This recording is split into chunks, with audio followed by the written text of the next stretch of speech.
Hello, and welcome to Turning the Page. I'm your host, Paige Turner, and today we're going to be talking with the characters of a popular book called 3 Times Lucky. Recently, there has been murder, kidnapping, treachery, secrets, and stealing. The unique thing about it is that 2 11-year-old detectives were on and solved the case. Would you like to find out more? We're going to be talking to both of them and some of their friends. It had been a normal day in Tupelo Landing, North Carolina, until around noon. Stranger Detective Joe Starr had come for business, which hadn't happened before. Later that night, local Mr. Jesse was murdered in his boat under Fool's Bridge. Many fingers were pointed to find out the killer. 11-year-olds Mo LeBeau and Dale Earnhardt joined forces to solve this case. However, not only was there a hurricane in the midst of this dilemma, there were several kidnappings. Want to know more? Tune in and turn the page. Hello. Hello. I'm now here with Anna Celeste, one of Mo's friends. So Anna, can you tell us what Mr. Jesse was like when he was alive? Well, he was a three-star guy in Tupelo Landing. Hi, Mr. Jesse. Get off my lawn! Get off, you stupid kid! I never liked you or your family! Get off! He was generous. It comes out to $5. Now will you leave? Mr. Jesse. What? Tips. Not likely. Get out of here! Jesse. Get out of here! He cared about everybody in the world. Mr. Jesse, What? would you like to make a donation to the Make-A-Wish Foundation? The only wish I have is for you to get your ugly face out of here, you little twerp scat! He will be missed. I'm sure he will.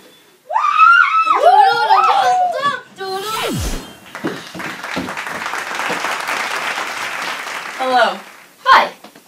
I am now here with Dale, Mo's 11-year-old best friend, who is a suspect and solver of Mr. Jesse's murder case. How are you? Good, how are you? I'm good. So, why were you accused of killing Mr. Jesse?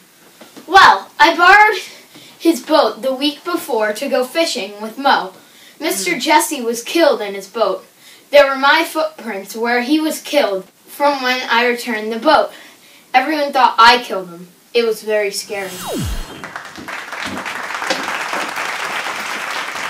Hello. Hi. I am now here with Mo LeBeau, an 11-year-old girl who has accomplished things that adults may have never even dreamed about, including saving her family and saving her town. Mo, how are you? Good, how are you? I'm grand. So, where were you the night of Mr. Jesse's murder? Well, I was at the racetracks with Dale, Dale's older brother Lavender, and some of Lavender's friends.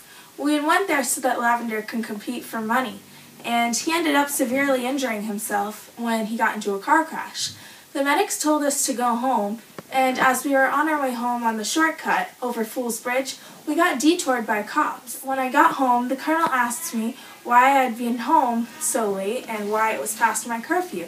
And so I explained to him that we got detoured at Fool's Bridge. And he asked me, "Didn't you know what happened there?" And so I said, "No, I was clueless." And he said, "Mr. Jesse has been murdered." And I was in shock. So am I. So did anyone new come into town that day? Actually, yes. A detective named Joe Starr came in, and he told us that he had business to do with our governor. And we were all very suspicious of him because no one has ever come in to do business like that before. And it just so happened that the night he came, Mr. Jesse was murdered. Hello. Hi, how are you? I'm good. I'm now here with Detective Joe Starr, the leading investigator of Mr. Jesse's murder case at Tupelo Landing. So, why were you in Tupelo Landing to begin with, Mr. Starr? Well, I had some business to do with their local governor, Mm-hmm. and we were talking about money because they had been falling short, and so he asked me if there was anyone I could tell him to go to, and I gave him many resources and references. So, Mo helped you find the ore. Did you intend on letting her help you with anything else? Honestly, no. I was using her. I didn't want her working side by side with me. It's a dangerous job and I work alone. And I would use her to get evidence because occasionally she would come to me and tell me information that was very helpful. But then at the end, she discovered who the murderer was and who his accomplice was.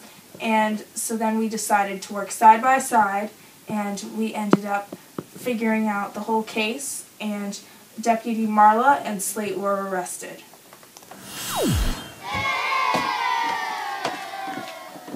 Hello. Hi. I'm now here with former Deputy Marla, who is now a criminal because of this case. So what did you have to do with all of this, Marla? Well, I tag teamed with Slate, a now fellow criminal, because we heard that there had been money under Mr. Jesse's house, involving the Colonel. We had to kill Jesse first. Then I turned to Mo to try to find out about where the money was. I lied to Mo by telling her things we had in common so that she'd bond with me and open up to me. I'd really wanted to get information from her for Slate because I'm poor and I need some money. How did you interact with Joe Starr during this whole shenanigans? Well, I told him false leads, so he couldn't really figure out what was going on. Hello. Hi. I'm now here with Miss Lana, Mo's almost adopted mother. So, Miss Lana, how did you escape from being kidnapped? Well, Slate, who killed Mr. Jesse, he took me to an abandoned house and he tied me up.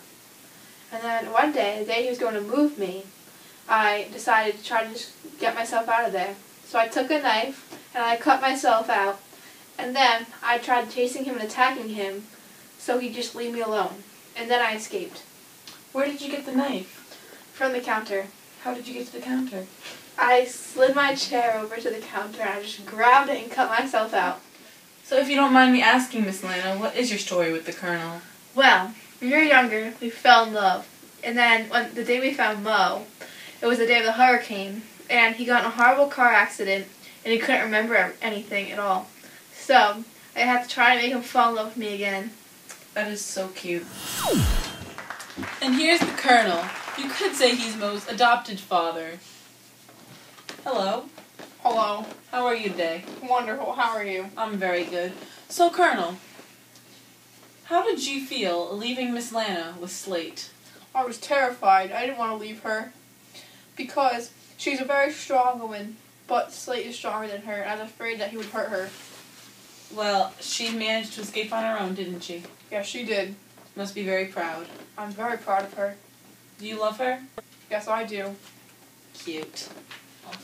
Why didn't you like lawyers? I don't like lawyers because when I first moved in, I found clippings from the newspaper that had me in it and Slate's name. So I thought I was one of his accomplices. And I thought a lawyer would eventually find out that I was an accomplice of him. And were you? No, I wasn't. What were you then? Why were you in the paper with Slate? I was the lawyer. Oh, that's ironic. Yeah.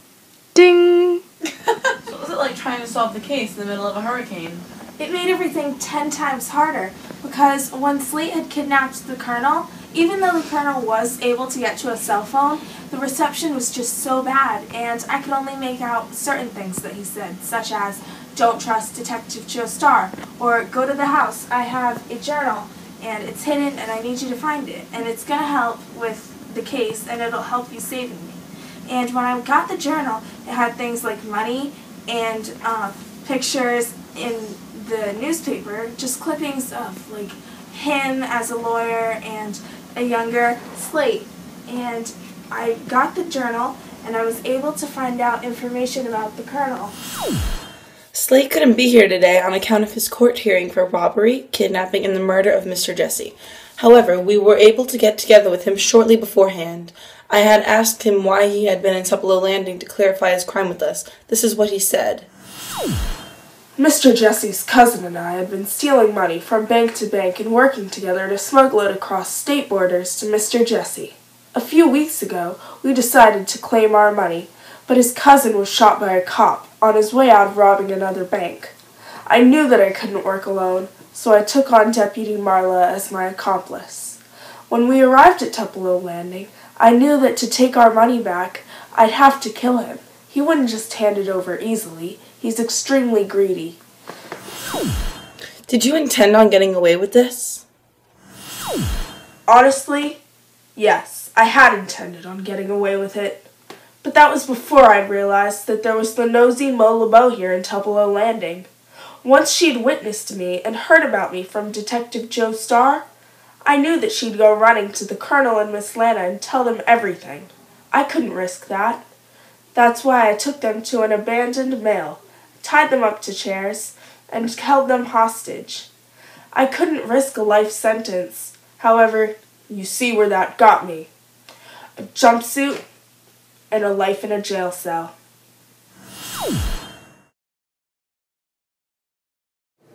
Hi, I'm Ellie Eager, and I played Mo LeBeau, Detective Joe Starr, in Sleep. I rate this book a 2 out of 5 because the beginning was slow and boring, and the climax was fast and confusing. It was very difficult to keep up with the storyline. Some parts weren't accurate and shouldn't have happened.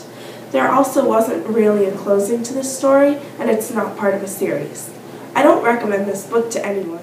Hi, I'm Kaylee Correa, and I played the Colonel, Deputy Marlowe, and Miss Lana. I gave this book a 2.5 out of 5 because it wasn't very good. I didn't really like most of the book. I rate this book a 1.5 out of 5 because I do not like it at all. I do not recommend it to anybody because it is not very good. My name is Julia Mitchell and I approve this message.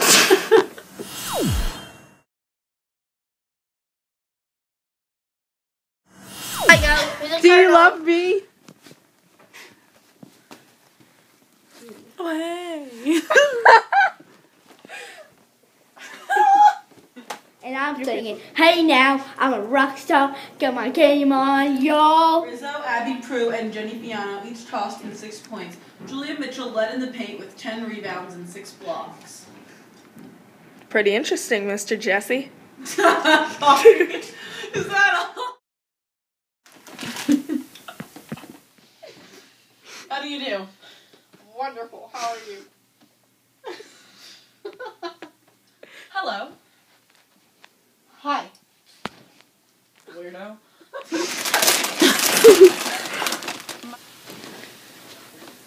Scoot over, I don't like you. No. I love your socks. Thank you very much. They're Italian.